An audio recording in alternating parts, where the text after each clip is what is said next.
We had a thing called a bench, man. Right on 100, it's right near 120. It's 163rd Street and 10th Avenue. You ask anybody up there, there's a benches out. Yeah, that's what we call it, the bench. And we sat out there all the time. That's where our meetings were, unofficial meetings. We would sit out there, and I asked all the guys, I said, man, y'all got to tell me something, man. We're the finest sisters. What school they going to? So, of course, everybody naming their school. Cats about Roosevelt, cats say George Washington. Man, come on, man, I want to really know. So one brother told me, he said, man, these Vandy got the finest freaks for real, man. He said, they're not just coming from the Bronx, they coming from like down in Harlem and shit. They coming from these projects right Riverton and places. I said, really? I said, that's the school I'm gonna go to. Mm-hmm. That's how you picked. That's how I picked Evander. But when they found out I went to a private school, all the schools were wide open for me. Mm-hmm. Oh. But I made a mistake because I wasn't going for academics. I was going to hang out. Mm-hmm. I had a choice to do the right thing, and I didn't take advantage of it. You understand? So I went to Evander. That's when I was playing for Hilton at that time. Okay, now tell us a little bit about how Hilton White organized his teams. And Hilton was a tough guy. What did he look like? Describe. He was a big guy, man. He was a big wide cat. He played a little ball too. I couldn't imagine him playing ball, but he like a football player. Uh-huh. He didn't like no basketball. He was a big guy, but he was a very sincere. He was one of the most. He was like the first cat that I might have respected as a man. Or after all these years I've been out here, because Hilton didn't take no stuff, and he would contact our moms. He would go see my mother, find out what I'm doing. In other words, Hilton just didn't do basketball. He would make sure you weren't in the street shooting drugs or doing this or do that. He would make sure you were straight edge and clean, man. And that was sure enough Hilton White. Wow. So he was a very special person. He was a very special, and he was a hard cat. He was a disciplinarian. I mean, Hilton did not so in other words, for me to be on the Falcon was an honor in the Bronx.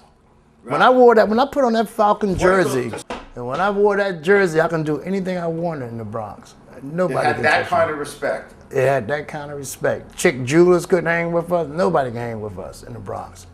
We played all over. We played Rutgers. We played everywhere. Hilton wanted us to play. This was some heavy, competitive basketball, man. Right. Mm-hmm. We had cats. We had serious ball players on this team. Are you doing anything with music at that time? No, God, no, not at all, man. Except listening to Coltrane. Okay, but so you were a ball player and a player.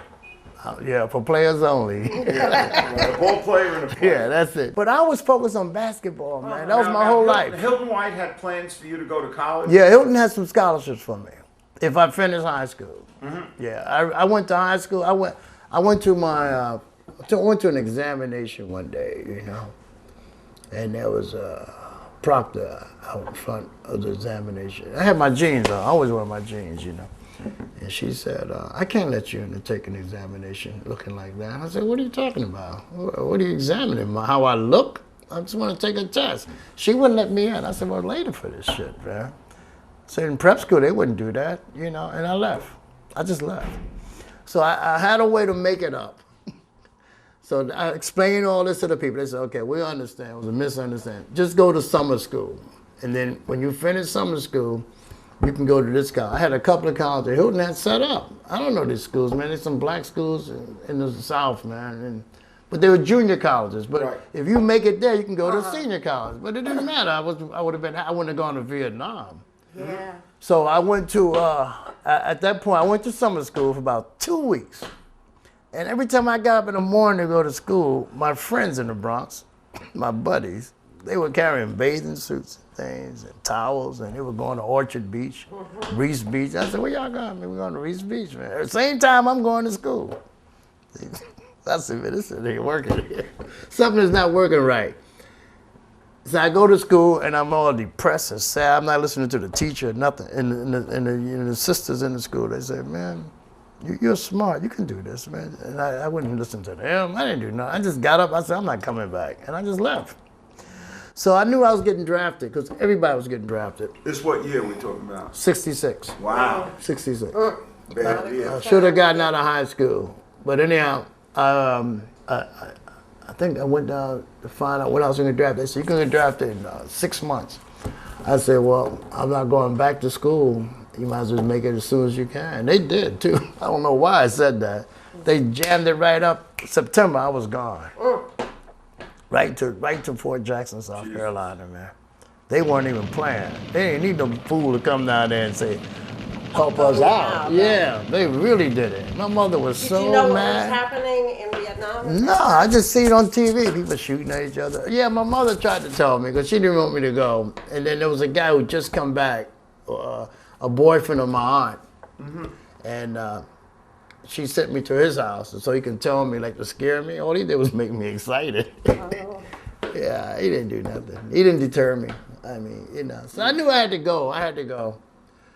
I just had to go because everybody was gone. They were taking cats left and right. They caught a cat in the middle of his jump shot.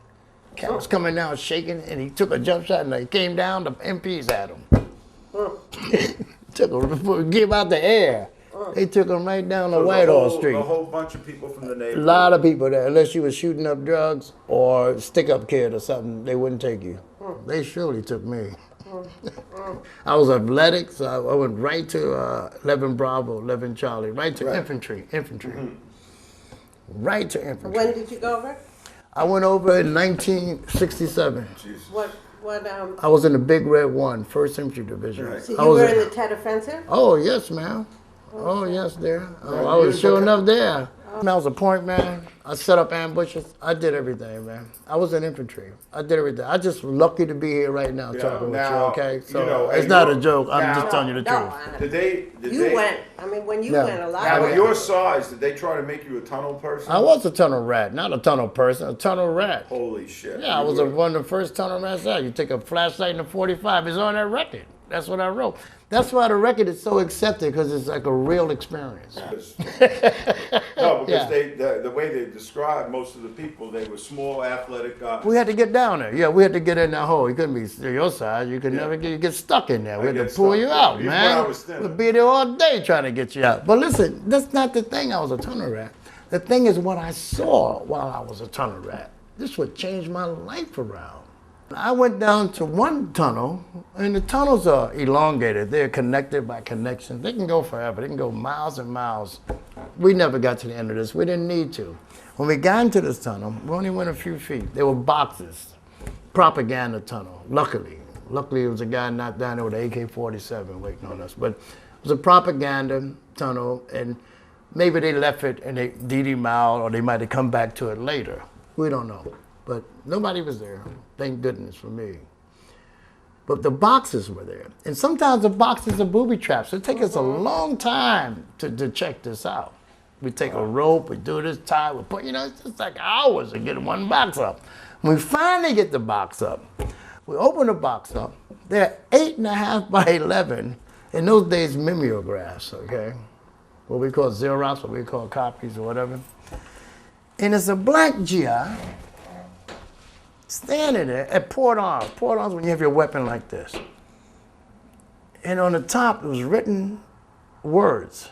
The Vietnamese left this. And it said, "Black GI, go home. This is not your war." Yeah. Freaked me out. I said, damn, they know it better than I do. I mean, of course they did it to go to my mind, but it did go to my mind. I said, they know better than me. That's when I became discombobulated as an American. That's when I became confused as a human being. And that's when I went to music. Wow. And this is the truth. Because now I cannot do anything no more. I have a 9 to 5. I can't work with a capitalist no more. I cannot confirm the existence of this society. I can't do nothing now. Now I'm reading the Red Book. Now I'm reading the Black Book by Kwame Nkrumah. Now I'm doing everything that's political. Political to save my soul now. Because I knew nothing. I was ignorant before. And they caught an ignorant person. I think I was victimized. I felt like I've been raped, man, and abused by our society. I've never had an even chance out here. So I finished my rotation. When I come home, I'm really upset, man. I felt misused. I felt abused. I felt tricked with American technology. I felt terrible, man. I haven't gotten over it yet. The only thing that allows me to breathe to the next day is to play the violin. When you came back to the Bronx, did you get involved with any political groups? Yes, I did. And which groups did you become involved with? Well, this is going to get very tricky here because there weren't many names. We didn't have nomenclatures for the ideologies that we were living in, okay? But there weren't no names. There might have been. I wasn't privy to know. Right. The truth is, they brought me in because I had information and knowledge about weapons. I was a weapons expert, okay? And basically, they wanted me to purchase firearms, particularly pistols for them. So in New York City, it's difficult, the state laws and things. So we would get in a vehicle and drive down to Maryland and Virginia, places like that. And that was my job, was to pick out the weapons that I thought would work. This is why I said this is bringing me to a very special point.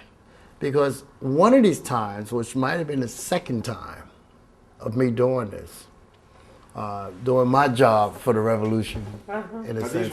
These were cats in the Bronx? Yeah, Okay. they were from the Bronx. I don't know really where they were from, Yeah. but I met them in the Bronx.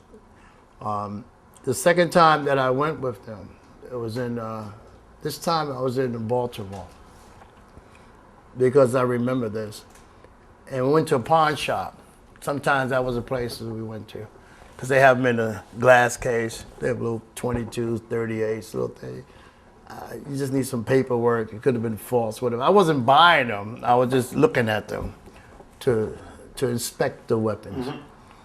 But this particular day, I looked at some, but then I heard some sounds coming from the rear of the store.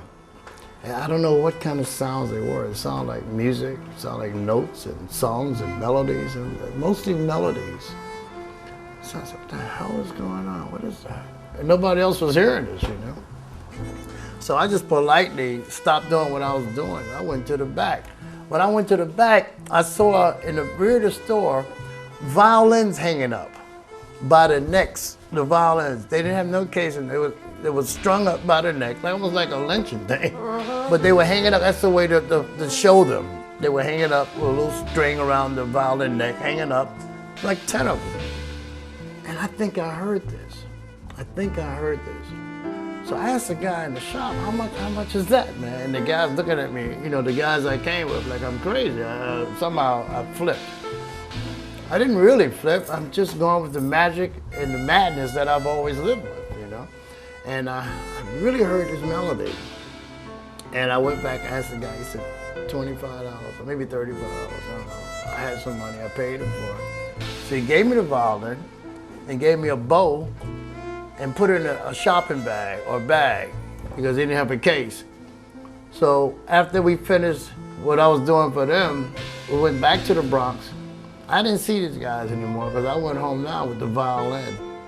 Then I showed up in the same parks that I played basketball in with the violin the next day, trying to learn how to play. So you were there by the benches? Yeah, I was at the benches. So 120, we call it 120 Park. You were sitting on the benches with the Playing. violin. And the guys saw me, and the word got out, banged and lost his mind. That was it. That was the last time I heard something from my partners or whomever. And I told my girlfriend at that time, I'm getting out of the Bronx. And that was a transition for me.